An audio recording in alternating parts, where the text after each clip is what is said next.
ಕರ್ನಾಟಕದ ಭಾಗವಾಗಿ ನಾವು ಬಿಂಬಿಸೋದು ಬಿಟ್ರೆ, ಕಂಬಳ ಹಾಕಕ್ಕೆ ಕರ್ನಾಟಕದ ಕಂಬಳ ಅಂತಾನೆ ಬಿಂಬಿಸೋದು ಬಿಟ್ರೆ, ದಕ್ಷಿಣ ಕನ್ನಡದ ಹೌದದು, ಆದ್ರೆ ಅದು ನಮ್ಮ ಭಾಗವೂ ಹೌದು. ಅದೇ ರೀತಿ ಇಲ್ಲಿನ ಭಾಷೆ, ಇಲ್ಲಿನ ಸಂಸ್ಕೃತಿ ಏನಿದೆ, ಇಲ್ಲಿ ತನಕ ಎಲ್ಲದೂ ಅಕ್ಸೆಪ್ಟ್ ಮಾಡಿದ್ದಾರೆ. ಸರ್ಕಾರಿ ಹಿರಿಯ ಪ್ರಾಥಮಿಕ ಶಾಲೆ ಕಾಸರಗೋಡು ಬೆಳಗಾವಿಯ ಒಂದು ಹಳ್ಳಿಲಿ ಯಾಕೆ ಜನಗಳಿಗೆ ಕನೆಕ್ಟ್ ಆಗೋದು ಅಂದ್ರೆ ಭಾಷೆ ಬದಲಿರ್ಬೋದು, ಬಟ್ ಭಾವ ಅವ್ರದ್ದು ಅದೇ ರೀತಿ ಕಾಂತಾರ ಇಡೀ ಕರ್ನಾಟಕದಲ್ಲಿ ಅಲ್ಲಿನ ಭಾಷೆಯಲ್ಲೇ ವರ್ಕ್ ಆಯ್ತು. ಹಾಗಂತ ನಾವು ನಮ್ಮ ಭಾಷೆನ ಫೋರ್ಸ್ ಮಾಡ್ತಾ ಇಲ್ಲ. ನಾವು ಅಲ್ಲಿಯ ಜನರು, ಅದು ನಮ್ ತಪ್ಪಲ್ಲ ಅಂತ ನಾನು ಭಾವಿಸ್ತೀನಿ. ಈಗ ಉತ್ತರ ಕರ್ನಾಟಕದ ಒಬ್ಬ ಅವನ ಭಾಷೆಯನ್ನ ಮಾತಾಡಿದ್ರೆ, ಅವನ ಭಾಷೆಯಲ್ಲಿ ಸಿನಿಮಾ ಮಾಡಿದ್ರೆ ತಪ್ಪಲ್ಲ. ಅವನ ಭಾಷೆಯಲ್ಲೇ ಮಾತಾಡ್ಬೇಕು, ಅವನ ಭಾಷೆಯಲ್ಲೇ ಮಾತಾಡ್ಬೇಕು. ಇಲ್ಲ ಅಂದ್ರೆ ಇನ್ನೊಂದು ಅರ್ಥ ಮಾಡ್ಕೊಳ್ಳಿ ನೀವು, ಇಲ್ಲ ಅಂದ್ರೆ ಮೇ ಬಿ ದೀಪಕ್ ರೈ ಪಾಣಾಜಿ ತರ ಇನ್ನೊಬ್ಬ ಆಕ್ಟರ್ ಇರ್ಬೋದು, ಗ್ರೇಟೆಸ್ಟ್ ಆಕ್ಟರ್ ಆಗಿರ್ಬೋದು, ಅವನಿಗೆ ಯಾವತ್ತೂ ಅವಕಾಶನೇ ಸಿಗಲ್ಲ. ಯಾಕೆ ಸಿಗಲ್ಲ? ಅವನ ಭಾಷೆಯಿಂದಾಗಿ. ಒಬ್ಬ ಉತ್ತರ ಕರ್ನಾಟಕದ ರಂಗಭೂಮಿಯ ಕಲಾವಿದ, ಗ್ರೇಟೆಸ್ಟ್ ಆಫ್ ಗ್ರೇಟ್, ಅವನಿಗೆ ಸಿಗಲ್ಲ. ಯಾಕಂದ್ರೆ ಅವನು ಇಲ್ಲಿಯವನಲ್ಲ ಅಂತ. ಆ ಒಂದು ಮೋಸ ಯಾವತ್ತೂ ಆಗ್ಬಾರ್ದು.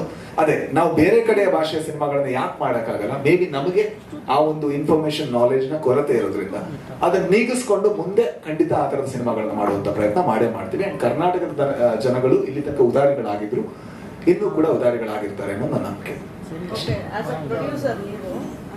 ಫಸ್ಟ್ ಸ್ಟಾರ್ಟಿಂಗ್ ಇಂದನೇ ಪ್ರೊಡಕ್ಷನ್ ಅನ್ನೋದು ಒಂದು ಎಕ್ಸ್ಪೀರಿಯನ್ಸ್ ತಗೊಂಡ್ ಬಂದು, to your knowledge, do you think small films will win ಅಂತ ನಿಮ್ಮ ಅನಿಸಿಕೆ?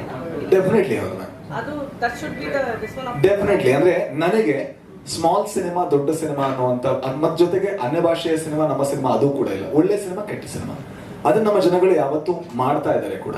ನಾವು ಬರೀ ನೀವು ನಮ್ಮ ಸಿನಿಮಾಗಳನ್ನ ನೋಡ್ತಾ ಇಲ್ಲ ಅನ್ನೋದಕ್ಕಿಂತ, ನಾವು ಒಳ್ಳೆ ಸಿನಿಮಾಗಳನ್ನ ತಂದು ನಿಮ್ಮ ಮುಂದೆ ಇಡೋ ಪ್ರಯತ್ನಗಳನ್ನ ಮಾಡ್ತಿದೀವಿ ಅನ್ನೋದು ಹೋರಾಟ ನಮ್ಮಲ್ಲೂ ಇರಬೇಕು ಅಂತ ನಾನು ಭಾವಿಸ್ತೀನಿ.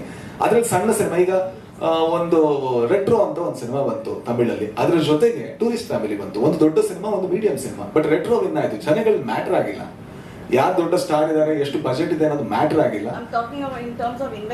ಅದೇ ನಾ ಹೇಳಿದ್ದು, ಅದೇ ಇನ್ವೆಸ್ಟ್ಮೆಂಟ್ ಬಗ್ಗೆನೇ ಮಾತಾಡಿದ್ರು. ಅಲ್ಲೂ ಕೂಡ ಇನ್ವೆಸ್ಟ್ಮೆಂಟ್ ನಮ್ಮಷ್ಟು ಕಮ್ಮಿ ಇಲ್ಲದೆ ಇರ್ಬೋದು, ಬಟ್ ಎರಡಕ್ಕೆ ಕಂಪೇರ್ ಮಾಡಿದ್ರೆ ಇದು ಸಣ್ಣ ಸಿನಿಮಾವೇ. ಅದೇ ರೀತಿ ರೋಮಾಂಚನ ಅನ್ನುವಂತ ಸಿನಿಮಾ ಯಾವ ಡಿಸ್ಟ್ರಿಬ್ಯೂಟರ್ಗಳು ತಗೊಳ್ಳಿಲ್ಲ, ಯಾಕಂದ್ರೆ ಆ ಸಿನಿಮಾ ಬೇಡ ಅನ್ನೋ ಕಾರಣಕ್ಕೋಸ್ಕರ. ಯಾರೊಬ್ಬ ಮ್ಯೂಸಿಕ್ ಡೈರೆಕ್ಟರ್ ಅದ್ರ ಪ್ರೊಡ್ಯೂಸರ್ ಆಗಿ ಸಿನಿಮಾ ಮಾಡಿದ್ರೆ ಸೂಪರ್ ಡೂಪರ್ ಹಿಟ್ ಆಯ್ತು. ಸೊ ನನ್ನ ಪ್ರಕಾರ ಒಂದು ಮೊಟ್ಟೆಯ ಕತೆ ಮಾಡ್ಬೇಕಾದ್ರೆ ಯಾವ ನಂಬಿಕೆ ಇದೆ, ಅದೇ ನಂಬಿಕೆ ಇವತ್ತಿಗೂ ಕೂಡ. 24 ಲಕ್ಷ 33 ಲಕ್ಷದಲ್ಲಿ ಮಾಡಿದಂತ ಒಂದು ಮೊಟ್ಟೆಯ ಕತೆ ಇಡೀ ಕರ್ನಾಟಕದಲ್ಲಿ ವರ್ಕ್ ಆಗುತ್ತೆ ಅಂದ್ರೆ ಖಂಡಿತ ಜನಗಳಿಗೆ ಅದೆಲ್ಲ ಇಂಪಾರ್ಟೆಂಟ್. ಜನಗಳಿಗೆ ಬಿಗ್ ಎಕ್ಸ್ಪೀರಿಯನ್ಸ್ ಇಂಪಾರ್ಟೆಂಟ್. ಆ ಬಿಗ್ ಎಕ್ಸ್ಪೀರಿಯನ್ಸ್ ಕೆಲವು ಸಲ ದೊಡ್ಡ ಬಜೆಟ್ ಸಿನಿಮಾಗಳಲ್ಲಿ ಸಿಗದೇ ಇರ್ಬೋದು, ದೊಡ್ಡ ಬಜೆಟ್, ದೊಡ್ಡ ಸೆಟ್, ಬಟ್ ನಿಮ್ಗೆ ಏನ್ ಅನ್ಸುತ್ತೆ? ಅಯ್ಯೋ ಇದನ್ನ ನೋಡಿದೀನಿ ಅಂತ ಅನ್ಸುತ್ತೆ. It is not a big experience, it's a big budget film. I think we are trying to create big experience in this film.